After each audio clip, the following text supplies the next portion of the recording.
Welcome back dito sa channel natin. Nagbibigay tayo ng latest update sa iba't iba mga transportation projects dito sa North EDSA. Hindi na nga nagamit itong mga bagong elevator na inilagay dito sa ilang mga EDSA busway stations.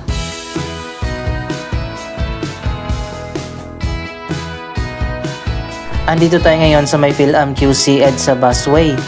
Nasa tapat lang ito ng Vertis North.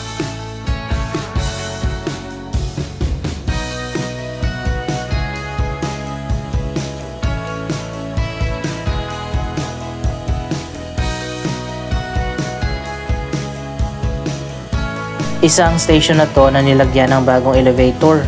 Pero nagkaroon nga ng issue at nag-viral pa nga dahil dyan sa ramp na nasa gitna na medyo mataas. Dahil nga nag-trending at nag-viral, isinarado yung ramp isang buwan na nakaraan.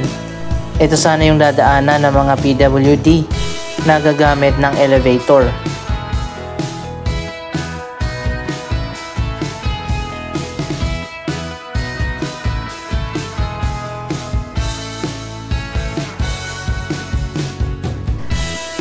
Ayon pa sa MMDA, ayusin daw yung disenyo ng ramp na yan kaya sinarado. Pero hanggang sa ngayon hindi na ito binuksan pa. Pati na rin yung mga elevator sa magkabilang side ng station hindi na rin nagamit.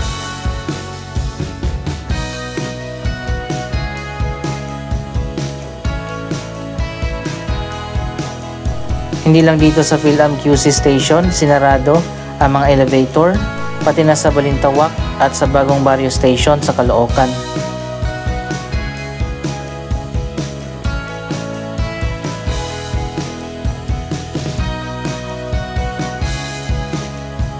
Kailan kaya muli magagamit ang mga elevator na ito?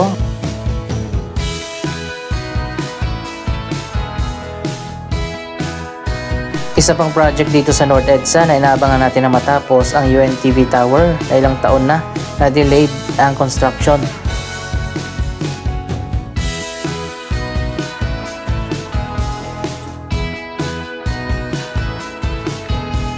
Dito naman sa Vertis North, may ongoing project din na ginagawa dito. Ang bagong Tower 4 at 5, mga bagong office building dito sa harap ng Vertis North.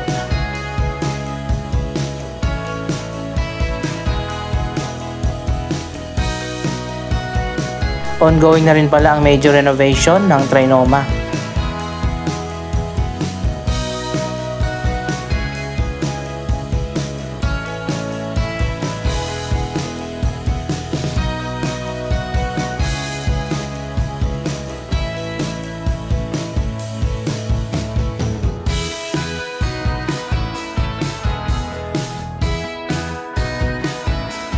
Andito tayo sa Ayala Malls Vertis North.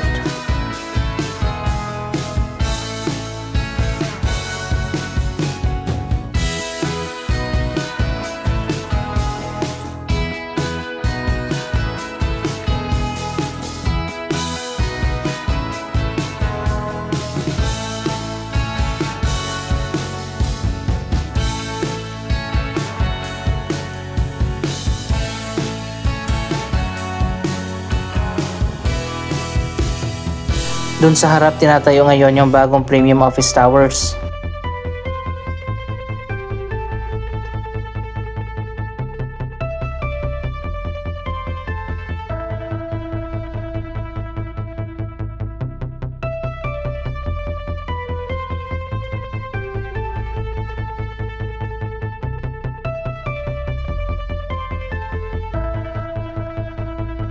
So ayun guys, ongoing na nga ang pagtatayo ng bagong Tower 4 at Tower 5.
Magpapatuloy ang development ng Vertis North sa mga susunod na taon.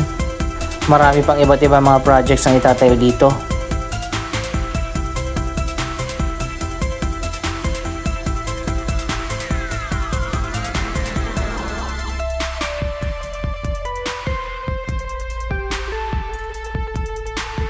Dito naman sa intersection ng North Avenue at Mindanao Avenue, tinatayo ngayon ang Metro Manila Subway North Avenue Station.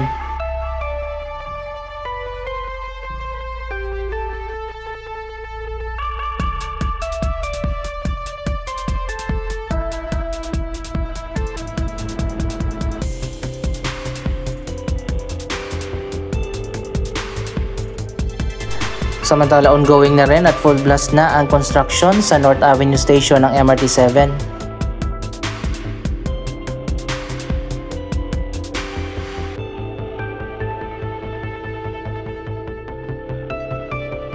Sayang at hindi na tayo makapasok dito sa gilid. Sarado na kasi yan kasi nagsimula na nga yung Trinoma extension.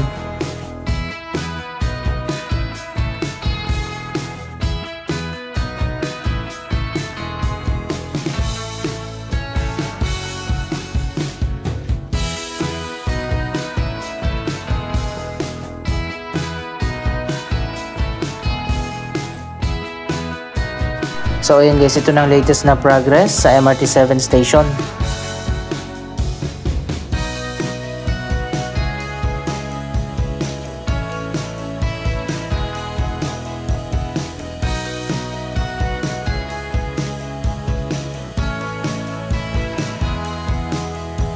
Ito naman yung progress sa kabilang side ng station.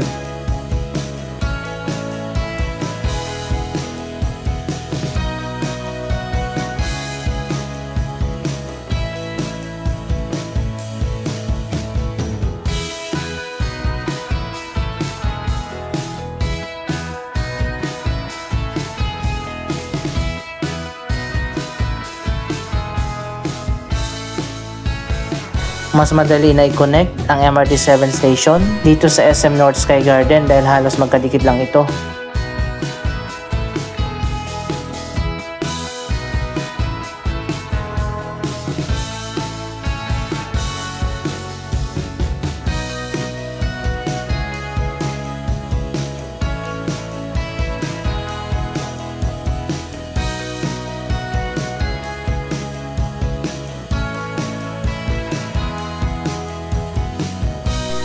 Isa pang ongoing project at ginagawa na rin sa ngayon ang Turnback Guideway ng MRT-7 papunta doon sa West Avenue.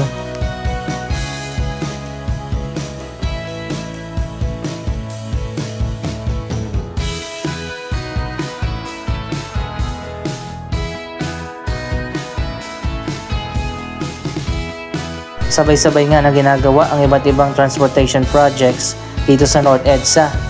Ito naman ang latest na progress sa bagong SM North EDSA Busway Station.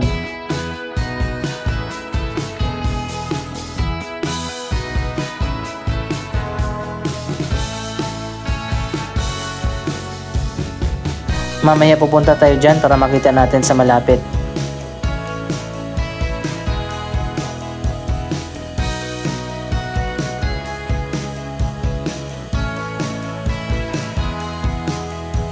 Ito na yung mga bagong poste dito sa kanto ng EDSA at West Avenue para yan sa Turnback Guideway. Uy, himala, mukhang nilinis na.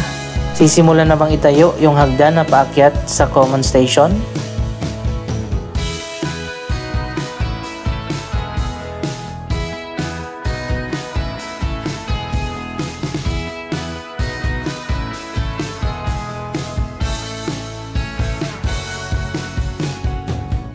West Avenue naman tayo, ito na yung mga poste para sa Turnback Guideway.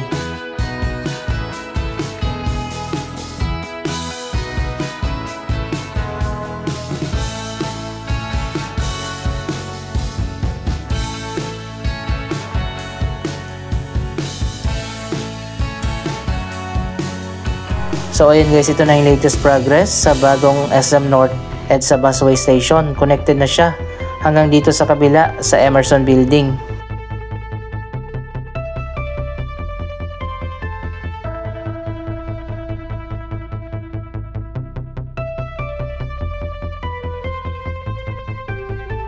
Mas modern nga na EDSA busway station ang tinatayo dito. Iba ang disenyo nito kumpara sa iba pang EDSA carousel station.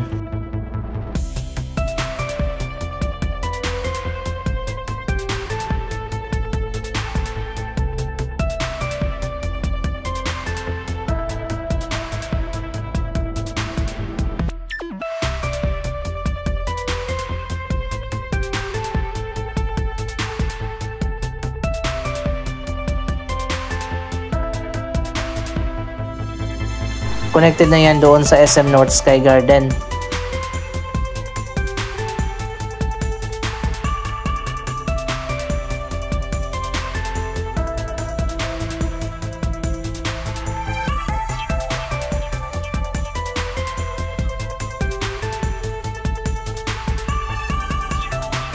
Hanggang sa ngayon hindi pa rin natatapos yung viaduct. Nadadaanan ng mga tren ng LRT Line 1 papunta sa Common Station.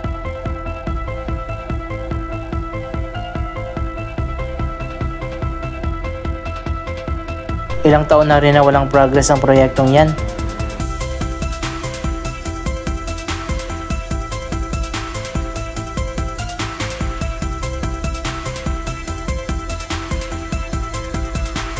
Mauuna pa yatang matapos ang MRT7 kaysa sa Common Station.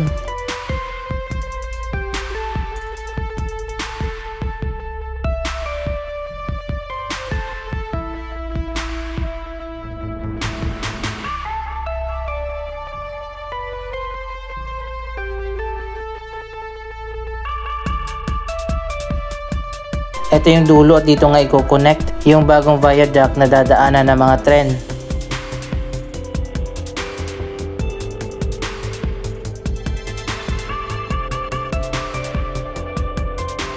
Hanggang sa ngayon hindi pa rin siya connected, ilang taon na nakaraan.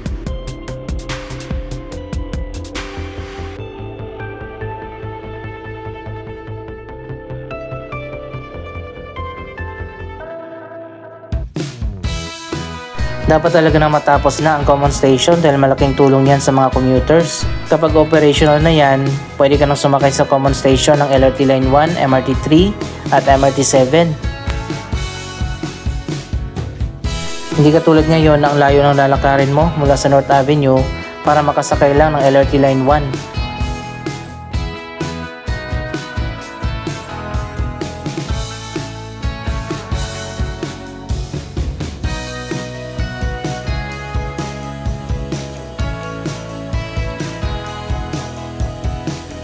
Abangan din natin ang pagbubukas ng 5 bagong istasyon ng LRT Line 1 na hanggang sa ngayon hindi pa natin alam kung kailan ang exact opening date.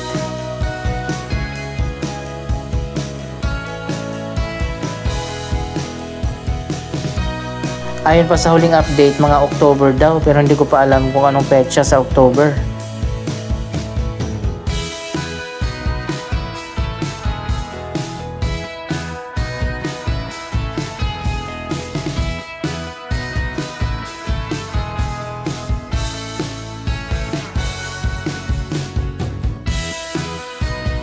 Dapat ganito yung design ng mga bagong istasyon ng LRT Line 1 Cavite Extension.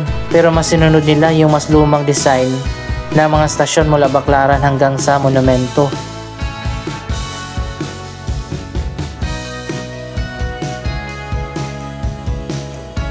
Iba kasi ang design ng Balintawak at Roosevelt Station ng LRT Line 1.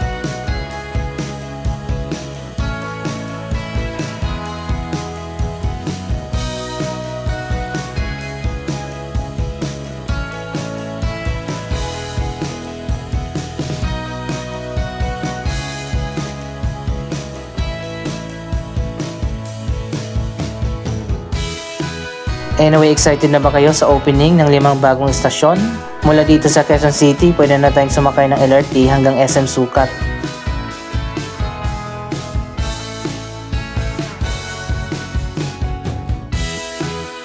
Anong masasabi nyo sa mga proyektong ito? Mag-comment lamang dyan sa baba ng inyong mga reaksyon. Maraming salamat sa inyong panonood. Don't forget to like, share, comment, at subscribe. Thank you for watching!